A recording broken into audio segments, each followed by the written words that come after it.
আসসালামু আলাইকুম Sheikh, new York থেকে। ভালো আছেন? জি বলেন। শেখ, আমি প্রশ্ন করার আগে একটু দোয়া করবেন আমার ফ্যামিলির জন্য। একটু পেরেশানির ভিতরে আছি, আল্লাহ যাতে আল্লাহ রাব্বুল আলামিন আপনার ভালো করুন, আপনার মুশকিলকে সহজ করুন। প্রত্যেক ভাই বোন যারা মুশকিলে রয়েছেন আল্লাহ যেন সহজ করুন। জি বলেন। জি, এই প্রশ্নটা আমার দিনী বোনের তরফ থেকে। বুদ্ধি প্রতিবন্ধীদের ক্ষেত্রে সম্পদের বন্টনটা যদি একটু বলতেন কিভাবে। কিসের ক্ষেত্রে?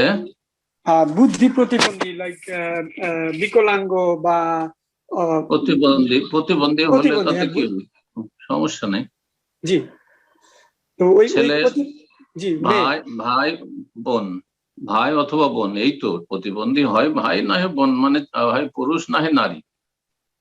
যেইভাবে যারা সুস্থ মস্তিষ্কের বা সুস্থ শরীরের তাদের ভাগ রয়েছে, তেমন প্রতিবন্ধীদেরও ভাগ রয়েছে।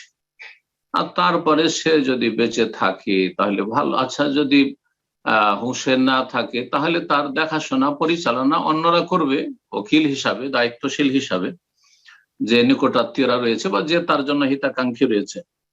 কিন্তু প্রত্যেকে ভাগ পাবে। যাকে আল্লাহ দুনিয়া পাঠিয়েছেন সে সুস্থ হোক আর অসুস্থ হোক, কথা বোঝা গেছে, স্বাভাবিক সৃষ্টিতে হোক অথবা অস্বাভাবিক হোক, তার জন্য যেভাবে কোরআন কারিমে আল্লাহ ভাগ করেছেন সেভাবে ভাগ পাবে। একজন সুস্থ ভাই বোন যেমন ভাগ পাইলে ভাই দ্বিগুণ পাবে বোনের, ঠিক তেমনি বিকলাঙ্গ যদি হয় বা প্রতিবন্ধী হয় সেও ওইভাবে ভাগ পাবে। প্রশ্নটা কুইকলি বলছি, এটা হচ্ছে আহলে কিতাবদের ব্যাপারে। কেউ কেউ বলছেন যে কোরআনে যে আহলে কিতাবদের সাথে নারীদের সাথে মুসলিমদের বিয়ের ব্যাপারে জায়েজ, এবং ওদের জবাই করা পশুর গোস্ত খাওয়া জায়েজ, এটা কোরআনে লেখা আছে। এখন অনেকে বলছেন যে এরা তো বর্তমানের যারা খ্রিস্টান এবং জুইশ আছে, এরা তো আহলে কিতাব ওই ধরনের না, সুতরাং এখন হারাম। এই ব্যাপারে আমাদের শরীর ফয়সালাটা কি হবে বর্তমান সময়ে? বর্তমানে এই সংশয়ের কথা যারা বলছে তারা ভুল বুঝেছে। আহলে কিতাব, বর্তমানে আহলে কিতাব ইহুদি খ্রিস্টান যারা, তারা 1400 বছর আহলে কিতাব, একই রকমের আকীদার ক্ষেত্রে। হ্যাঁ, আখলাক চরিত্রের ক্ষেত্রে আরো অধপতন ঘটেছে। যেমন এখন আহলে কিতাবের মধ্যে অবাধ মেলামেশা, লিভ টুগেদার, জিনা, ব্যভিচার, কথা বুঝছেন, ব্যাপক আকার ধারণ করেছে। সতীত্ব বলে কিছুই নেই। তো এই বিষয়গুলি আছে। বাকি কথা হলো, যদি বলে যে শিরক কুফরের বিষয়, তো 1400 বছর আগে ইহুদিদের সম্পর্কে আল্লাহ বলছেন ওয়াকালাতিল ইয়াহুদ উযাইর ইবনুল্লাহ, ইহুদিরা বলতো যে উযাইর আল্লাহর পুত্র, তাহলে তখনই তো তারা কাফের হয়ে গেছে।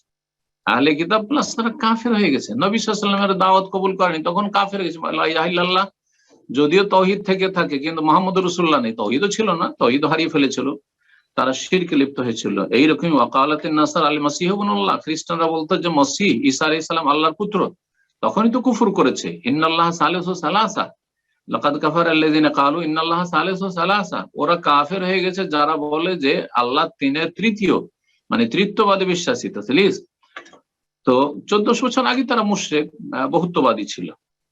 তো আকীদার ক্ষেত্রে তেমন কোনো পার্থক্য হয়নি। হ্যাঁ, একটা জিনিস আর দেখা যায়, সেটা হচ্ছে যে আজকালকার অধিকাংশ খ্রিস্টানরা হচ্ছে কি মুলহিদ, নাস্তিক, মানে তারা ধর্মে বিশ্বাসী নয়, শুধু জাতিতে একটা সম্পৃক্ততা আছে একটা এই খ্রিস্টানিটির সাথে, না হলে মূলত নাস্তিক হতো। আল্লাহ পরকাল কিছু, মানে আল্লাহ তো না, তৃতীয়বাদের কথা বাস চায়নি, দেখা দেখি নামে খ্রিস্টান, শুধু নাস্তিক। তারপরেও তাদের নাম যেহেতু আহলে কিতাব, সেই জন্য এই সংশয় সৃষ্টি করা যে এই বিধান কোরআনে কারিমের যে আহলে কিতাবদের মেয়েকে বিবাহ করা বা আহলে কিতাবদের জবাই খাওয়া, এটা এখন প্রযোজ্য না, এই কথা ভুল। তবে একটি কথা মনে রাখবেন, এখানে আহলে কিতাবদের মেয়েদের বিয়ে করার ক্ষেত্রে প্রথম শর্ত হচ্ছে ওয়াল মুহসানাতু মিনাল্লাযিনা উতুল কিতাব মিন ক্বাবলিকুম। আল্লাহ এই কথা বলেননি যে আহলে কিতাবের মেয়েদেরকে বিয়ে করো, এই কথা বলেননি, কিন্তু কি বলেছেন? যারা সতী সাধ্য, আল মুহসানাত, যারা সতী সাধ্য, মিনাল্লাযিনা উতুল কিতাব, আহলে কিতাবদের। তা আহলে কিতাবদের মধ্যে সতীত্ব আছে কিনা এটা একটা দেখার বিষয়। যদি কোনো ধার্মিক পরিবার থাকে, ইহুদিদের খ্রিস্টানদের ধার্মিক পরিবার হয়তো, আর সেই পরিবারে সতীত্ব মোটামুটি আছে, জেনা ব্যভিচার অবাধ মেলামেশা নেই, এমনটা কি পাবেন আমার মনে হচ্ছে না, তবে পাওয়া যেতে পারে, ব্যতিক্রম। তো এই ইহসান সতীত্বের একটি শর্ত।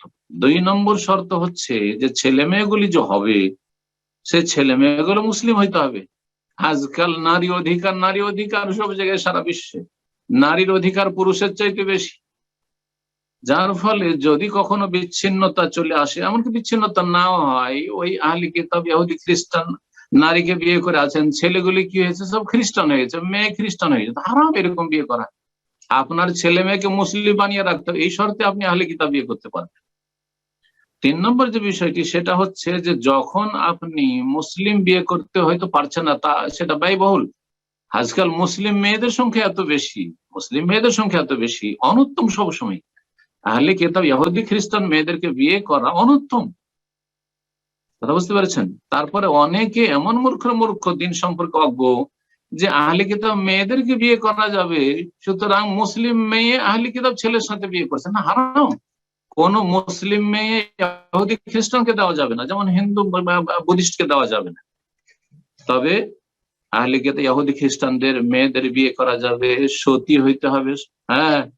আর তারপরে বললাম যে ছেলে মেয়েগুলো মুসলিম হইতে হবে। তারপরে এটি উত্তম নয়, অনুত্তম। উত্তম হচ্ছে মুসলিম মেয়েদের বিয়ে করুন। মুসলিমদের এই যে নারীদের বিবাহের যে সমস্যা রয়েছে, অনেক নারীদের 30, 40, 50 বছর বয়স হয়ে যাচ্ছে, স্বামী খুঁজে পাচ্ছে না, তাদের এই সমস্যার সমাধান করুন, এটা হচ্ছে উত্তম। জি, আল্লাহ যেন তৌফিক দান।